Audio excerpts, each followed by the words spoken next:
It's top four showdown. Yeah. Two sides who desperately want top four football, Champions League football. The new owners at Newcastle, but you've got Spurs. If they want a new manager and to keep their star player, they need a top four finish themselves. They do.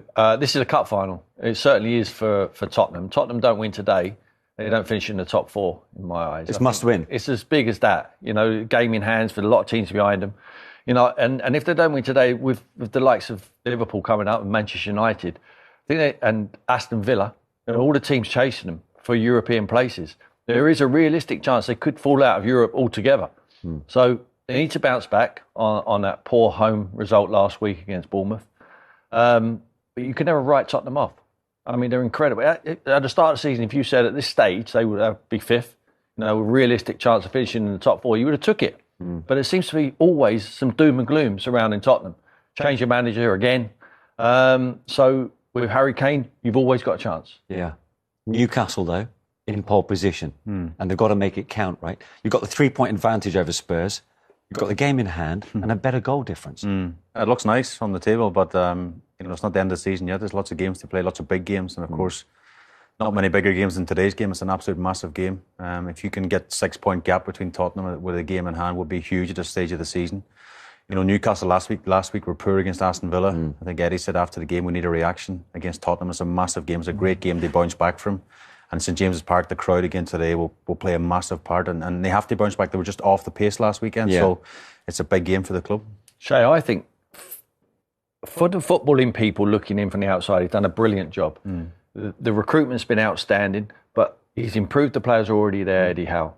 I just worry for him that people who make decisions in football now aren't the most educated on football, very educated on business. And I'm worried about the people who make the decisions up there, whether they're good, bad or indifferent, whether if he doesn't finish this league well and doesn't finish in the Champions League, they might see it as a failure. It absolutely shouldn't be. No. But I worry for Eddie, and Eddie he'll realise this. He'll know he has to finish well, and they has to finish in the top four to guarantee he continues this journey, which is going to be very exciting for all the Newcastle fans. I would disagree with that. I think he's got a lot of credit in the bank. I think he's really close with the owners. I think Dan Ashworth was a big plus for him as well, bringing him from Brighton. The job that Dan done there. I think they've got a sensible people behind the scenes as well. And I understand what Tim's saying, because they have to make the next step. And this is the perfect year to do that, because if they don't make Champions League this year, we know next year Chelsea will come back stronger, Liverpool will come back stronger. They're having an off season. So this is their opportunity. And if they can get that extra money, that extra revenue, we know with the new owners, Newcastle, they've got huge financial power behind them, but they have to stay within the FFP. So it's really important that they get there. But you've kind of contradicted yourself by talking about Liverpool and Chelsea. Probably the first time ever. But you've spoken about Liverpool and Chelsea not living up to their billing. Yeah. So surely the owners will say this is as good a time as any to get into that top but again, they probably overachieved this season, at the start of the season, because you remember Eddie, 18 months ago, 2 years ago, was their bottom of the league, Newcastle. Yeah. And natural progression would be maybe top 8 this year, perhaps, and then next season maybe challenge for Champions League. But I think they're maybe a year ahead of themselves, if I'm being honest. But now they're there. It's a great opportunity to strike. Let me ask you this. Is this game today, considering what's on offer going forward and the plans of the owners, more important than the League Cup final? I think the bigger picture it is, yeah. I really do. Because they say they get Champions League, they get that extra hundreds of million to get a better squad for next season. And also you got a better chance of attracting the bigger players, because that's the next question Eddie's going to have. Can he attract the big name players to Newcastle, because they have got the finances and they will need to strengthen their squad. They have got some players who are maybe not at the level. Look over his shoulder sometimes as a manager and goes, not sure to put him on, but in the summer, if they can get Champions League football, the extra games next season, they need some big names to come through the door in the summertime. Yeah, and that's what makes this fixture so much more fascinating, is that they both are going for the same target, a top four finish. But as you've alluded to already, Tim, the feeling around these clubs are very, very different right now. I mean, Newcastle's on a high. Yeah. It is on a high, and I agree with Shay. They're ahead of time. But I just hope that the people who make the decisions realise that, and give Eddie the credit what he deserves, because we certainly, people who know football, we know that he's done an incredible job, not only with the players they brought in, but how he's improved the squad, shifted positions. Joe Linton couldn't score as a 9. All of a sudden, he's like a midfield player. You wouldn't want to wish on anyone. I want to play against Joe Linton. Incredible player. Bruno Guimaraes has done absolutely brilliant. Dan Burn comes in there. He's got the heart of the fans. A guy who wears his heart on his sleeve. He's a 6 foot 7 left back, you know, who's had a difficult period over the last couple of weeks, sorry. And in contrast, Tottenham, you know, a team where it's just all about doom and gloom. You know, you can't speak to a Tottenham fan at the moment who sees any positives at the football club. You know, the chairman's coming under immense pressure yet again. Whenever it's not working on the pitch, he always is the one who takes the brunt of it.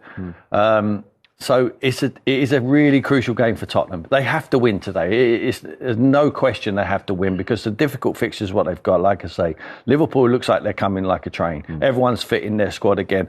I think they fancy a Champions League spot, Liverpool. I think it's an outside chance because Newcastle, if they win today, probably shuts the door on them. But certainly Daniel Levy wants the Champions League first and foremost, but he also wants Europe at all costs. And if you don't finish in Europe, it will be a disaster. But what I would say, sorry, Manish, in that is it seems farcical at Tottenham what's happening. Obviously, you sack Conte, you give his assistant, would play the same system, have the same ideas as Conte, the job. I could see through it if they're 7th, 8th, 9th, not really nothing to play for. But when Conte left, they're 4th or 5th, the opportunity they could miss out is absolutely massive. It's the timing with which they've dispensed. Makes no sense. Well, Antonio didn't want to be there. It's quite clear that he didn't want to be there. You must bring someone in then at that point. No, so then Daniel Levy thinks, well, it's not broke. You know, we're still 5th or 4th at the time. It's not broke. Why fix it? Just continue with the same method. If they've got someone there, Stellini, who's done a couple. When Antonio was ill, he stepped in. He did okay. I agree with Shay. I wouldn't keep him there. I would let Ryan Mason take it and see if he can, you know, change something, try something a little bit different. Because without doubt, Tottenham are better when they're playing on the front foot. You know, when they cover up and they're always back in numbers, and they do it time and time again. When they go ahead, we see it every single week. You know, they're reliant on Harry Kane and Heung-min Son, certainly Harry Kane, and at the moment he's producing for them. So if he continues to produce for them and he finishes in the top 4, maybe 2 statues outside the club. Would you say this is a season-defining week? Since you joined in January 22? It certainly has, yeah.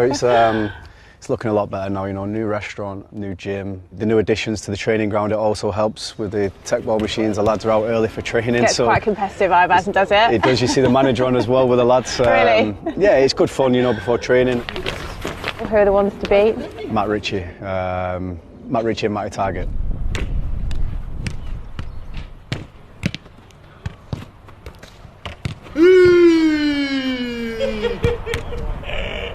Beat him! Again! I beat him again! You've been in a great spell recently. That until the weekend just gone Saturday. What happened? How do you reflect on it? You did say after you expected Eddie to go mad. Was that the case? It didn't go as mad as I thought it would, but we knew it was unacceptable from on our behalf of the way we performed with the high intensity, the pressing. It just wasn't there. What about you as captain? Were there any sort of home truths exchanged after that game at all? What did you say to the boys? I don't think we really need to say much, really, because we all know we didn't perform well, me and myself included. And like I said before, you've got to give a lot of credit to Villa because, you know, they played very well and they wanted it more than us, which is very strange because that's unacceptable, really. Looking around that dressing room, a lot of them don't have your experience in this kind of top 4 race. So is that something, a responsibility you feel that you're stepping up to at the moment? I think ever since I came back from Spain, I feel like I learned a lot about myself in the sense of leadership and maturing much more as a player because I learned a lot from Simeone. And coming here, you know, I thought like I could help the lads, try and help the team push forward, not just myself, but the other lads as well. But like you said, going into this business end of the season, as people say, it's about just staying calm. To be part of the defence, the best in the Premier League, but also your personal figures to be so good going forward. How do you think you've been able to strike that balance in this team? The managers give me the freedom to go and enjoy myself at the top end of the pitch, but ultimately, in my position, the first job is to defend. So, but yeah, I've just learned so much over in Spain before. Picking and choosing the right times to go. Before, when I was at Tottenham, maybe I was getting caught out too much, and that's all about learning. Simeone learned me a lot, harshly as well. And like I said, I've come back more mature really as a defender and as a footballer. This club's on the fast track at the moment with the position that we're in and where we want to go and what we want to achieve. And I think we've got the perfect manager for that. We've got, you know, the perfect people in the background for that. And us players, we just need to, try and take the club to that next level. And I think in this moment we're in a good position, but we can't get too far ahead of ourselves because we know it's another huge game against Tottenham, so we want to try and get the 3 points there. It does feel like a bit of a transitional season as far as breaking up what we know as the Big Six.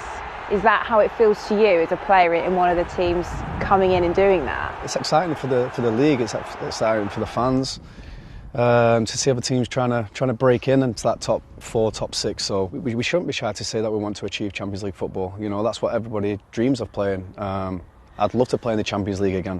What would it mean to deliver Champions League football? No, it'd be incredible. I'm going to the school, taking my kids to school everywhere I go. If I go for dinner or coffee or whatever, the supporters are really letting you know what it would mean if we finish in the Champions League. No, it would mean the world to them, of course, to travel around Europe and that. But we've got 8 games left.